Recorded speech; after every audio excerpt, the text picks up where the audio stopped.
سائل کہتا ہے قصر نماز کا طریقہ بتا دیں، 2 دن رہنا ہو تو قصر ہوگا یا راستے میں سفر میں ہے تو قصر کریں گے۔ صحیح مسلم حدیث نمبر 691 میں سیدنا انس سے روایت ہے کہ سفر کے لیے، مسافت کے لیے 3 فراسخ کا ذکر آیا ہے۔ یہ 9 عربی میل بنتے ہیں، عام 11 میل بنتے ہیں، کلومیٹرز کے حساب سے 21 یا 22 کلومیٹرز بنتے ہیں۔ جب اتنا انسان سفر کرے تو وہ قصر کر سکتا ہے۔ اور مدت قصر میں بھی اہل علم کا اختلاف ہے، اور بڑا لمبا چوڑا اختلاف ہے، مختلف دلائل ہیں۔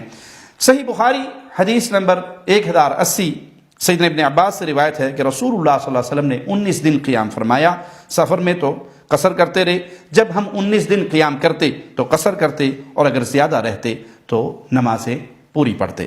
آپ نے 2 دن کا پوچھا تو یقیناً قصر کریں گے، اور اس میں جہاں آپ گئے وہاں کوشش کریں کہ آپ کو مسجد میں نماز مل جائے۔